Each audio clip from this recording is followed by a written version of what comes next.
Welcome, everybody. Thanks for joining us today. We'll get started here in just about 2 minutes at 12 Eastern Time.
Hello, everybody. My name is Erik Peterson. I serve as Vice President for Policy at the Afterschool Alliance. Good morning / good afternoon.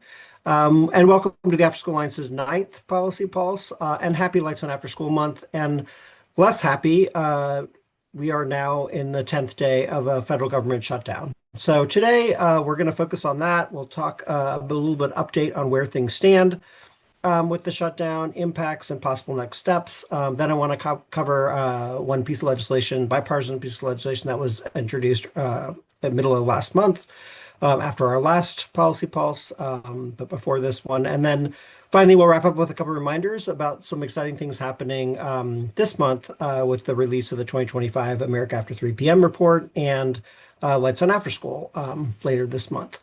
So that's the plan today. As always, if you have questions, please go ahead and drop those in the chat. And we should have some time at the end of the half an hour, near the end of the half an hour today, to talk through those as well. All right, so with that, let's jump right into it with the federal funding update. At 12:01 a.m. on October 1st, the federal government shut down for the first time since 2019. That last time that actually went from 2018 into 2019, December through January, was the longest shutdown. But as this one goes on, hopefully we won't break that record. The Senate now has voted 7 times as of yesterday on both the Republican House passed continuing resolution and also a Democratic version continuing resolution. All of those votes have failed to reach the 60 votes needed to reopen the government and move forward. The impasse, as I'm sure most folks already know, is really around the insistence on one side, on the Democratic side, that Republicans address the Affordable Health Care Act extensions that are set to expire later this year. And on the other side, Republican insistence that while those negotiations are important, they need to happen only once the government has reopened. Democrats also have additional asks in their continuing resolution around the Medicaid cuts that were passed earlier in July as part of the One Big Beautiful Bill Act, and also language that would address concerns around the administration's withholding of funds, as well as the administration's rescissions, particularly the so-called pocket rescission that was released earlier in September. So for the past couple of votes, it's actually been 2 Democrats, Senator Cortez Masto from Nevada and Senator Fetterman from Pennsylvania, have joined Senator King, an independent from Maine. They've joined with Republicans in voting for the House passed continuing resolution. Again, that would fund the government through November 21st, so it would buy time to figure out a resolution on all 12 spending bills and fund the government, through the end of fiscal year 2026, which is actually September 30th, 2026. The one Republican, I should note, Senator Rand Paul from Kentucky, continues to vote no on both CRs. So as a result, that would take a number of other Democrats to join with Republicans if that's going to be the solution to reopening the government. On the other hand, there hasn't been a lot of negotiation or meeting between leadership of the parties to figure out a solution. There has been a small group of bipartisan senators who are kind of working on the sidelines to figure out some way through. And there's been a couple of proposals that have sort of filtered out here and there. But so far, while seemingly there's a little bit of progress there, there's still a lot of concerns and challenges ahead to get things reopened again. In terms of schedules, the House has been out since they passed their version of the continuing resolution by a slim margin back on September 19th. There was talk, but they were supposed to be in this week and opted not to be. There was talk about next week, but now it looks like the House will continue to be out next week as well. The Senate was in this week and again voted a couple more times. They were scheduled to be out next week, but that's changed. So there is an eighth vote that's currently scheduled for Tuesday on both those two continuing resolutions. The president said earlier this week that he might be open to negotiating some of the compromise, to some kind of compromise on extending those healthcare subsidies that are sort of at one of the things at issue here, which potentially could lead to a resolution, although that seems to have been walked back a bit. The other thing a lot of folks are pointing to as a potential way to break things free is that both members of the military and really all federal employees, their first paycheck that they would miss, particularly for those that are working during this time without being paid, that comes up in a couple of days. And so also we're starting to see, impacts with airport personnel, TSA and FAA employees not showing up to work. So there are some things that are starting to, there were new furloughs announced just the other day around the IRS. So there are increasingly concerns of the impact that this shutdown is having and the need to reopen the government. But again, despite all that, not a lot of official sort of talks or negotiations going down. The impacts, again, are being felt, less so, I'd say, by the out-of-school time field. But I'm super concerned that could change as this gets prolonged. So in September, the Department of Education posted its contingency plan for a shutdown and has kind of been following through that. All agencies have their plans out there. If you're curious to looking at that, the Department of Ed is actually one of the agencies that is furloughing more staff than others. It just depends on the agency. It's about 87% of Department of Ed staff that are furloughed. The good news, if you can call it that, though, is that, again, the federal funding stream is that support out of school time and K-12 education for the most part remain it's sort of business as usual, and those funds are flowing to states. States are able to reimburse local programs. So that includes 21st Century Community Learning Center, but also Title I, Part A, which a number of school districts use to fund after-school programs. Title I, Part A, Title IV, Part A, the Career Tech and Education Fund. So a lot of those, funds are flowing sort of business as usual on the K-12 side. The one exception is impact aid, which is funds that go to school districts that are affected by or around federal land, so military bases or national forests, et cetera. Those funds actually, have been impacted, and some of those are affected, and some of those school districts do use some of those funds for after school. So we're starting to hear from you all from the field of some impacts out there. I should say on the higher ed side, there's a lot of concern around financial aid. A lot of those staff at Department of Ed are still there, but as this continues to go on, we could start seeing some challenges on that front as well. I will say one exception on the federal funding, particularly for after school, but for education in general, getting to schools is the state of Pennsylvania. So for those of you that are on for Pennsylvania, I just saw one in the chat. Hello, Hirsch.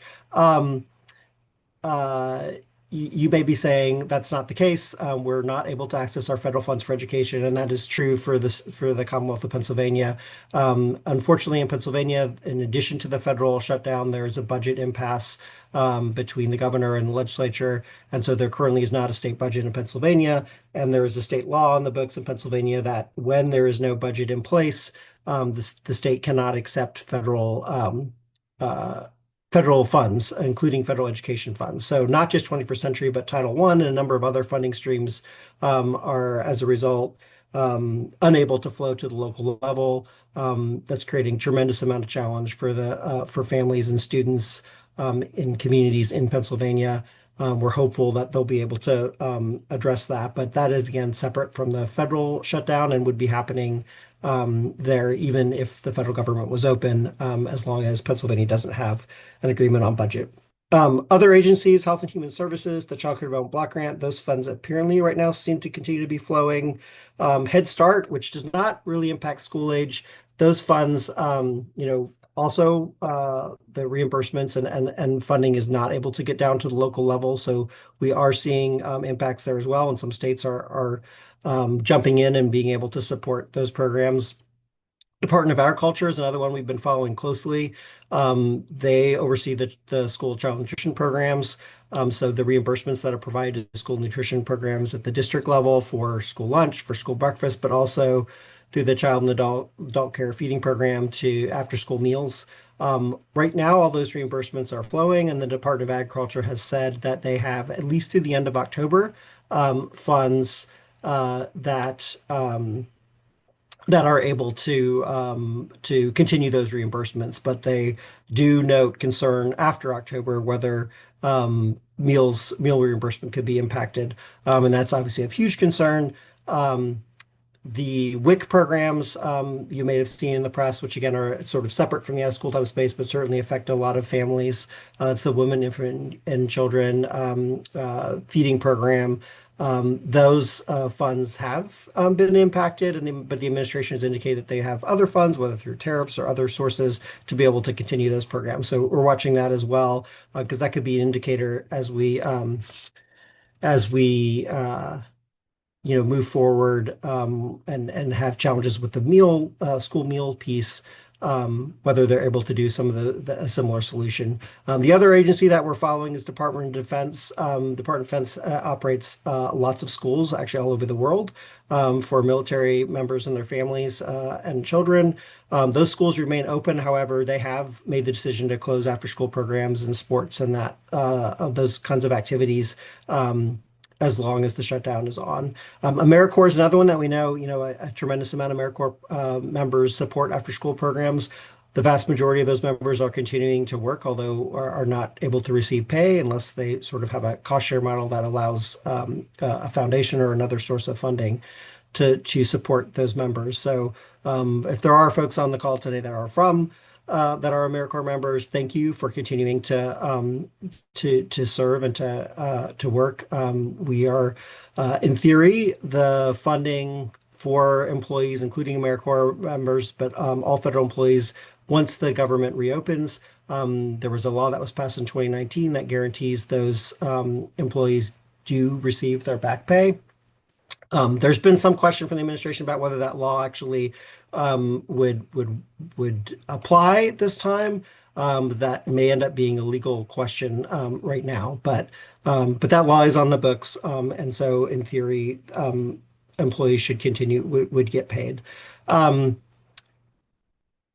So that's kind of where things stand. Unfortunately, wish I had better news, but not a lot of good news right now out there in terms of the impacts. We do want to hear from you if you are being affected by the shutdown, if your funding stream, if there's uncertainty around your funding stream or you're having other issues.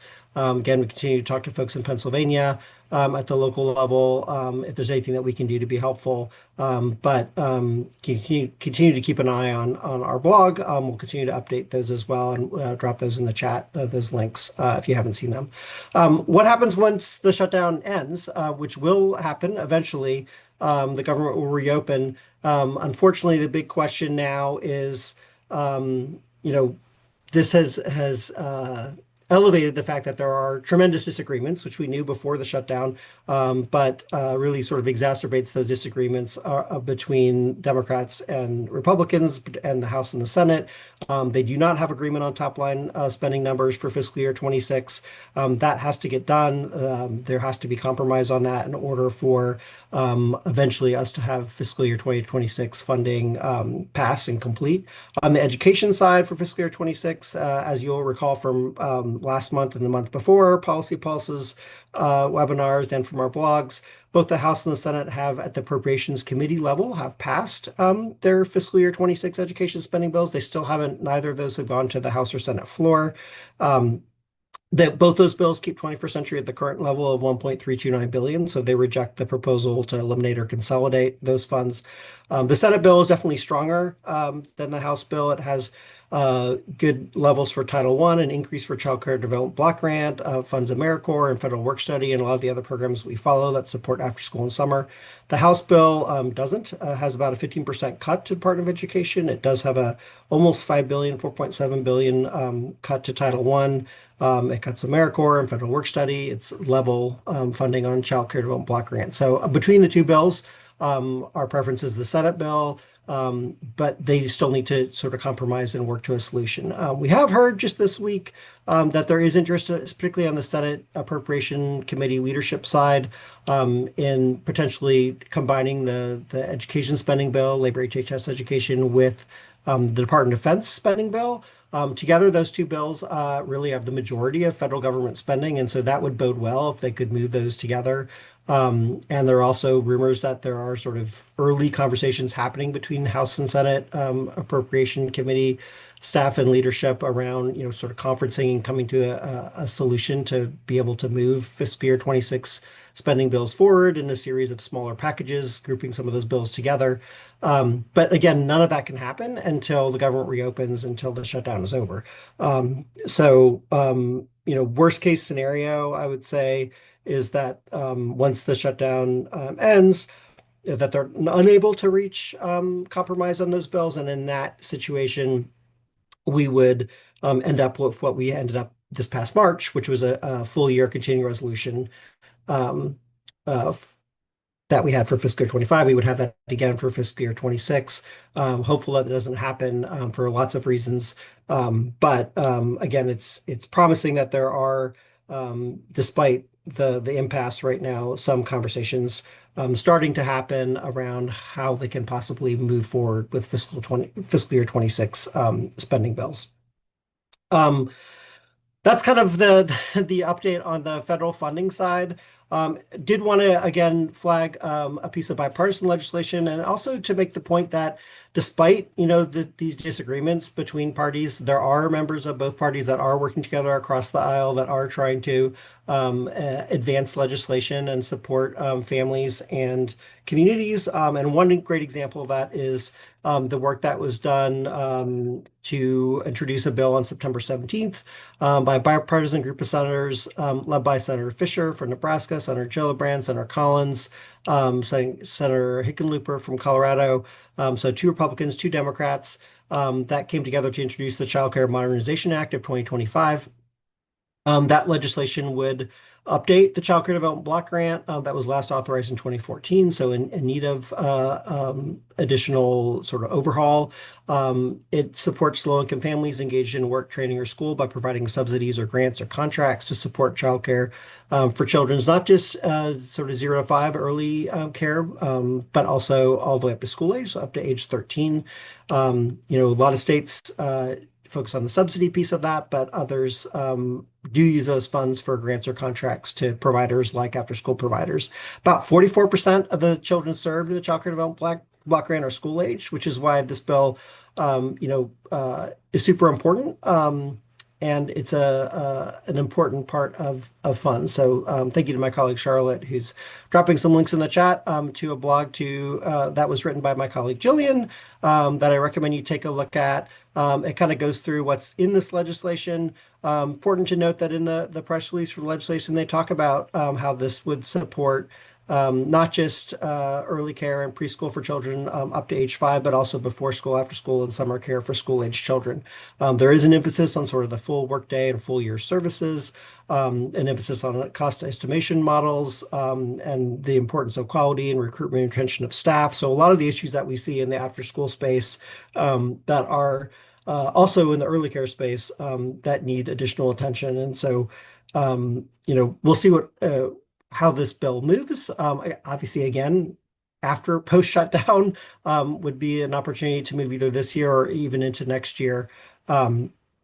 The After School Alliance has endorsed this bipartisan bill and look forward to working with Congress to see if there's an opportunity to move it forward. It would go through the Senate Help Committee.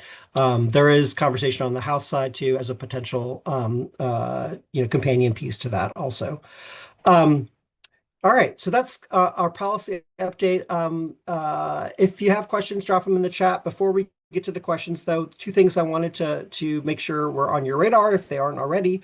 One is we're super excited on October 15th to be releasing the 2025 After America After 3 p.m. report. The first one happened in 2004, which is just before I joined the After School Alliance, but I was here in 2009 when the second edition was released. So we're excited for the 2025 version.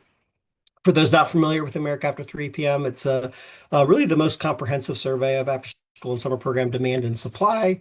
The new report will have national data, but also data from all 50 states and Washington, D.C., and a number of metropolitan areas as well, and a data dashboard so you can sort of dig down and look at things like the number of students in programs, the demand for programs, parent satisfaction with programs, and what is motivating parents to have their kids in programs, as well as barriers and challenges in accessing programs. It covers the first report will be after school, but there'll be a lot of additional reports on participation in rural areas. One report focusing on the summer. So all those are to come. But on October 15th, you'll have access to the vast majority of the data that was collected. It's an advocacy opportunity. So this is not an opportunity to, once this data comes out, to share with your elected officials at all levels, local, state, and federal, know of programs that have used this data as a way to sort of show the landscape and support for after school and summer, to, a presentation at your school board or your city council. There will be, infographics and other pieces available or screenshots that you'll be able to download from the data dashboard, again, to make that case about why parents in your state and nationally support these programs and the value and benefit of these programs, and therefore, and then put your own stamp on it as well. So it really sort of provides that state or national context for you if when you're reaching out to folks, again, at all levels. Just a week after launching America After 3 p.m., we look forward to joining with you all on celebrating Lights On After School. So that officially is October 23rd, but we know Lights On After School events have already started and taking place around the country. If you haven't already, please register your event and plan for ways to shine a light on the amazing impact your program has on students and families.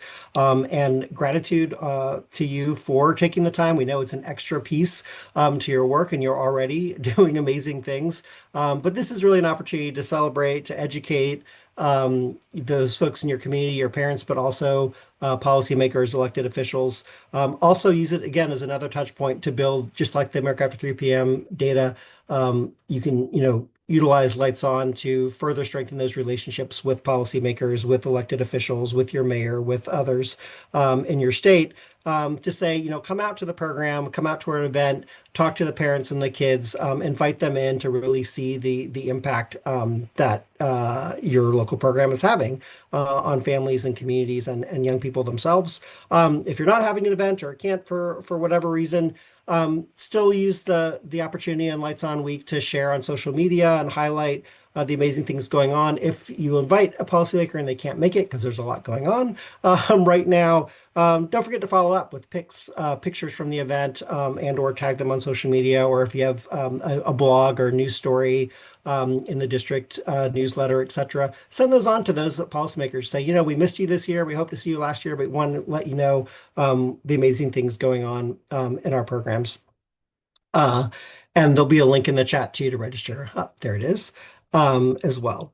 And so with that, I'm going to take a look at questions. I see we have one question around career and tech education at Perkins, apparently going to be co-managed between the U.S. Department of Education, U.S. Department of Labor.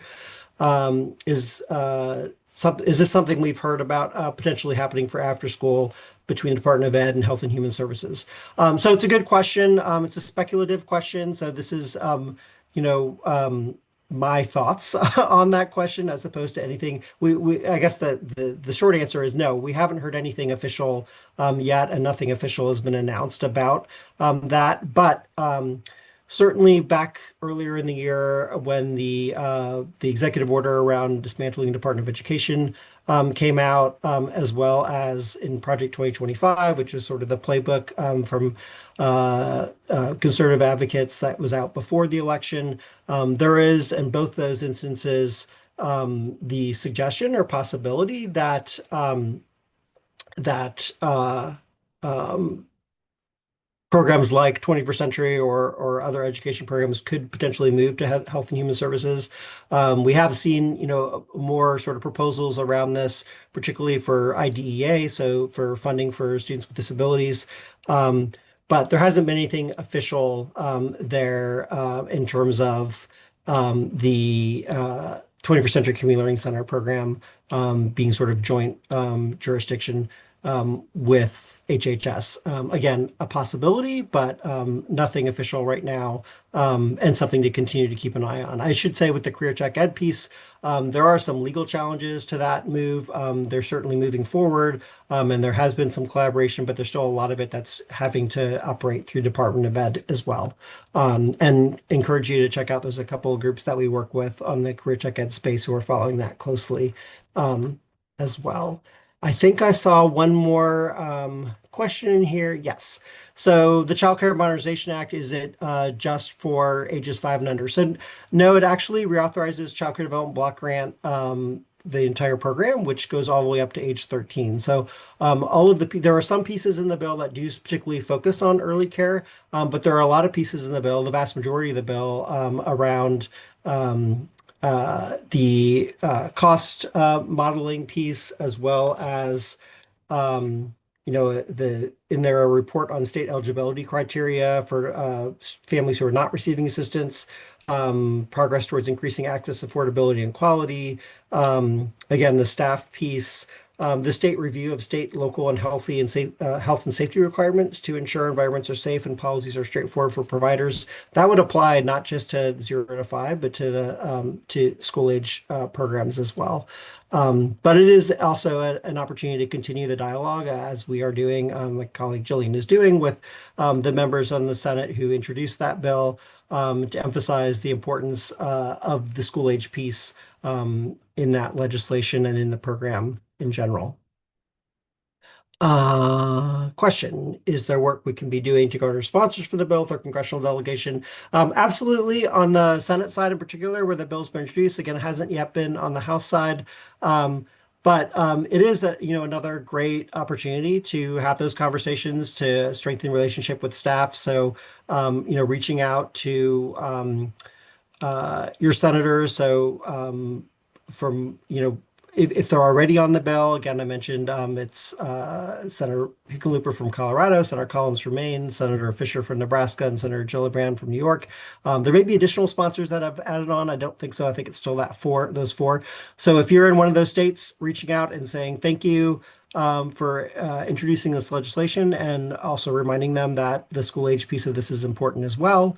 If your senator is not one of those four, and not on the bill, flagging it for them as something that could be helpful to support school age and after school summer programs in your state is a great idea. And we currently don't have an action alert. We do have the broader action alert, which the link was up, I think, 2 slides before. And so I was remiss in saying when that was on to always take an opportunity to reach out by email. You can customize those alerts and add other language in there, but letting your elected officials know how important after school and summer is, and what your programs are doing on the ground to support students and families. And you can also add in, a line on there around the child care bill as well. We do not have an alert tailored specific to that, although I think when the House bill comes out, we have both the House and Senate version that are bipartisan, check back and we'll flag it on future policy pulses as a way to specifically reach out around that legislation. Trying to see if we have additional questions in the chat here.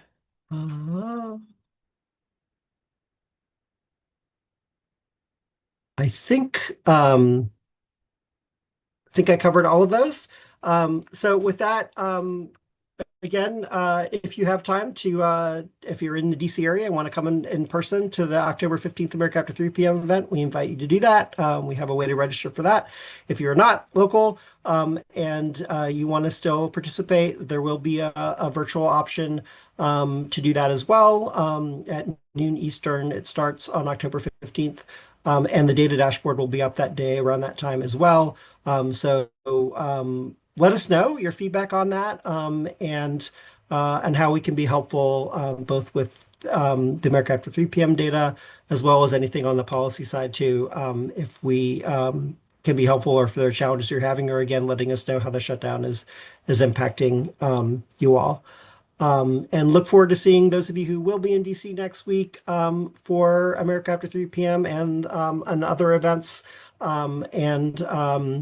Yeah, with that, I wish you all, a good rest of the day, and also just to thank you for making a difference in the life of millions of children and families every afternoon with your programs, and look forward to seeing you all on another Zoom soon. And happy Lights on After School.